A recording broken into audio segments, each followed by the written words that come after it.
Hello, hello, hello, everyone. This is Sivonnia DeBarros, protector of athletes, business, employment, sports, and entertainment, attorney. I am here to share a few benefits with you for why forming a real business matters. Okay, and we're coming down to the end of the year. These are some things that you need to keep in mind, especially if you have not yet formed a business in 2020. We're going to talk about why that is going to hinder you and what you should definitely be looking forward to do in 2021 with your business. Okay, 2021 with your business. So some of the benefits of forming a real business. Now, you may probably be asking yourself, what do you mean by a real business? I'm an entrepreneur.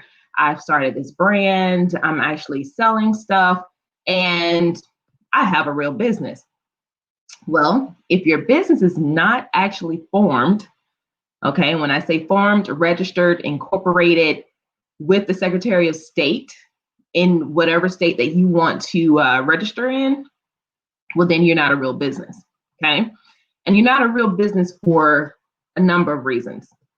One, you have no tax benefits allotted to you if you're not a real business. That's number one. Number two, it will leave you hanging in terms of liability, things that happen in your business, okay? And three, if you actually register your business, there may be different places where you may want to incorporate that business. And so that in itself will also give you additional benefits. And we're going to talk about each of those things.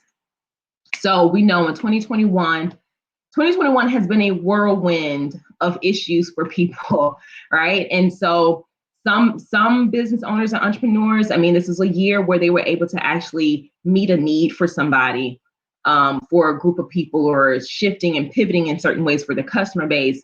And so it possibly have boosted their revenue. But even in doing that, it probably also boosted their expenses, right? And so if you were someone who either gained a benefit, had major successes, you want to make sure that you can get a real tax benefit from having a real business. If you lost a lot of things and it cost you a ton of money, a ton of expenses, well, you don't want to have to pay a ton of debt at the end of the year that you may not even have, right? So one of the main benefits of having a real business is making sure that you register it, you form it, you incorporate it. And I want you to be mindful of those terms, because if you have an actual corporation, you are incorporating a business. If you have a LLC, which is a company, you are forming a company. So you want to make sure that you do that because you get tax benefits. Now, what are those tax benefits? Those are deductions. So many people run these businesses as a sole proprietor, someone who is just hanging their hat out there and saying, look, I'm open for business. I have this product or I have this service, and I want to give that to you. And I want you to pay me X amount of dollars for it. But when it comes to tax time, you're not a real business in the eyes of the United States of America. And so all of the expenses that you rack up in that year, you can't even deduct those. So now you may be asking, well, I've been operating that way since 2020, and I want to make sure that I can get my tax benefit. So can I form my business this year, like right now? Well, one thing I want you to understand is you can only deduct expenses in the year you actually form or incorporate your business, period. So if you realize a ton of expenses in 2020 for a business that you were running as a sole proprietor and you don't incorporate into 2021, you lose that benefit, and you can only deduct those benefits in the year of 2021. Okay, so that's the first issue, is that you definitely receive tax benefits. All right. Two, A lot of people are misguided in terms of what type of entity they should file. And the most popular one is an LLC. And an LLC, I will say, is an absolute great business entity, but you want to be sure that the entity you choose will serve the needs of your business, not what you're doing right now, but the needs that you foresee years down the road. So what do I mean by that?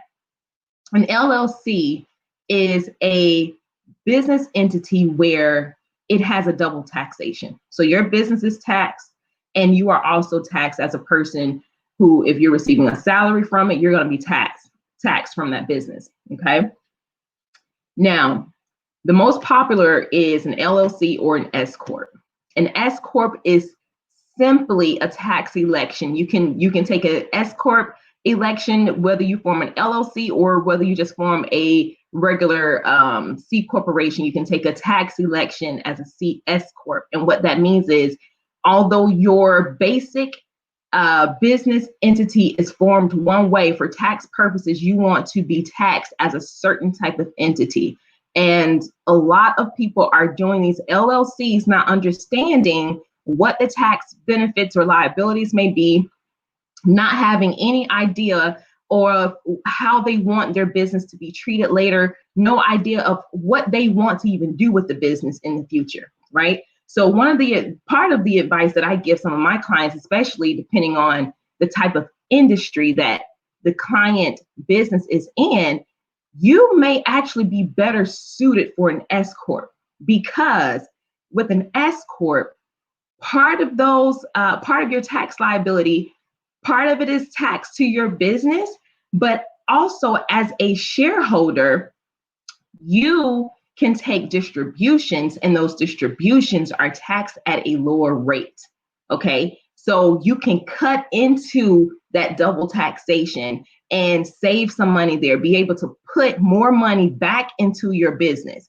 So if you guys have these CPAs or accountants, or you're going to lawyer's office who are just, taking an order form for you and saying, hey, yeah, go ahead and file X, Y, and Z, or you don't have to file anything, they are giving you bad advice, and you guys need to stop that, because you are setting yourself up for failure. Okay, don't set yourself up for failure. So you want to make sure that you have some tax benefits. Okay, so make sure that you register your business so that you can take advantage of tax benefits, and those mainly are tax deductions. All right, now, not forming a legal entity will leave you completely subjected to the liabilities of your business. What do I mean by that? So if you are operating a business and have operated a business, let's just use 2020, because 2020 has been a crazy year. But if you have been running a business as a sole proprietor and you have not registered a legal entity, if something happens in regards to the service or the product that you have sold to someone, and they become injured, not injured in the sense of they hurt a leg or something like that, but injury can be money damages. Okay, they have a money injury. You told them one thing and something else happened and they suffered because of that. Okay, you will be liable for the issues that happen with that business, which means that you have no protection whatsoever with the dealings that you've been doing for a so-called business. So when you form an actual legal entity meaning a registered business, it will give you a form of protection. Now, if you work more closely with me in your business, we will talk about how you can maintain your business's structure so that you can avoid additional liabilities, okay? But generally, the idea that I want you to get here is when you actually register and form a company or incorporate a corporation, it gives you initially a shield off top, so that the things that happen in your business, the conduct that is occurring in your business, the products and services that you are rendering as a part of your business, it basically will localize any of the liability there and hopefully protect you, your personal assets, from things that may happen in the business. If you're operating as a sole proprietor, you don't have that protection. And so that's one of the benefits that forming a business will give you. Okay, number 3. This is my last one for today. When you actually register a business, you can form it in your own state, your own home state, but you can also form it in a different state. And that really just kind of depends on, number one, what's your business? Do you want some safeguards, some tax safeguards? Some states have different state tax rules. For instance, Florida doesn't tax you on a state level. It's only federal taxes. So do you want to save some of that tax money and register in a state that does not have state taxes, right? But here's the caveat. And I'm actually dealing with this right now with a client who is a very well-known hair product company. When you register or when you form a company in a different state and someone says that you have hurt them, well, now your company is domiciled. Domiciled meaning you have residence in that state.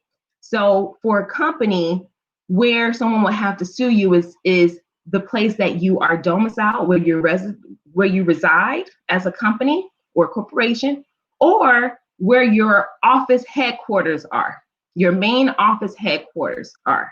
Okay, so when you register in another state, you want to ask yourself, do I have the ability to get up and defend a lawsuit in another state where I don't reside, where I probably have no business there whatsoever? Think about that, because on the front end, you may receive and realize a particular benefit for registering in that state, but on the back end, the cost of doing so may not actually level up to what you thought it was going to be initially. So this also goes into the long-term planning and thinking about exactly what is your business supposed to do for you? Not now, but in the future. What do you want that to do? Because maybe those particular small benefits that you will realize on the front end may not really show up that well if something else happened and you're hauled into another state just to defend a lawsuit that someone has brought against you. Now, before I tap out, I do want to let you know, as your business grows, the bigger you get, and you want, as soon as someone sues you, you know you're getting bigger, because people are always looking for someone to blame. And if there's a company that's involved, they will definitely be putting your name on a lawsuit, because if the company is involved, they find a way to hopefully have their damages paid.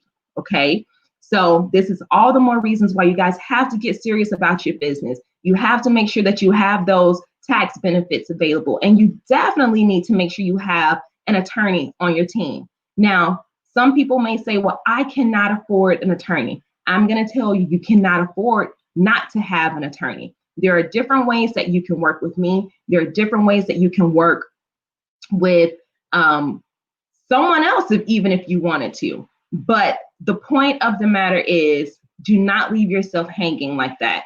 If you want to work more closely with me, you can sign up for a business protection session at www.sldebarros.com/contact. That will take you through the whole little small questionnaire phase where you can put in your brief information, then sign up for this session. This session is basically a business audit to see exactly where you are in your business, exactly what's there, exactly what's missing, what we need to do to tighten that up.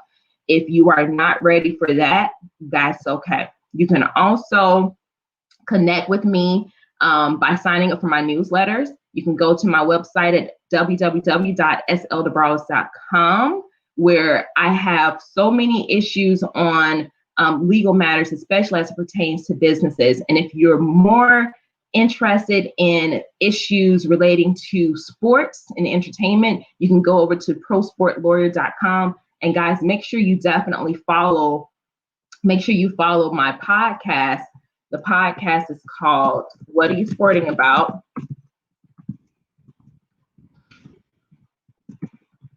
And this is on pretty much any podcast platform. And so there are a lot of things that we talk about to help keep you educated, motivated, and guided in your business. Look, that's a free service. Get that. make sure you sign up for my newsletters. Okay, so go in and join my newsletter list.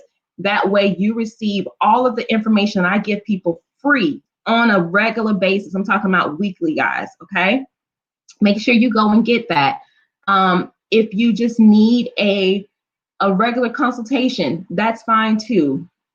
You can go ahead and sign up for that as well. The point being, I don't want you to leave yourself hanging out there. And if you're not even ready for that, that's fine. Go ahead and purchase my book, What Are You Sporting About? And you can purchase that at Amazon.com, Barnes and Noble. And that book, and I'm going to show you what that book looks like. This is the book, What Are You Sporting About? Okay, and you may say, well, this book is not for me because it talks to athletes. You know what? Yeah, I do talk to athletes, but mainly I talk to business owners in this book. And this is our hardback copy, guys. And it's so beautiful. I love the way that it came out. But even in this book, because athletes who are in business, they need guidance as well. But in this book, I take you through building a business, the foundations that you need. I tell you about the particular legal issues that are most common that people are dealing with in their business. So you will definitely not be disappointed when you purchase this book. Go ahead and get this book so that you can start reading up on what you can do to create, maintain, and sustain a successful business. I truly enjoyed speaking with you guys today. This session was on benefits of forming a real business. I hope that you got something out of this. And again, connect with me on social media, all platforms at sldebarros.com, SL Law. And for What Are You Sporting About, Facebook and Instagram at What Are You Sporting About. You guys can contact me at 708-234-7298 if you are ready to go ahead and schedule your consultation or business protection sessions, or hey, just sign up for the newsletter at the website. So have a great day. Make sure that you're being prosperous and productive, and I will talk to you later. Ciao.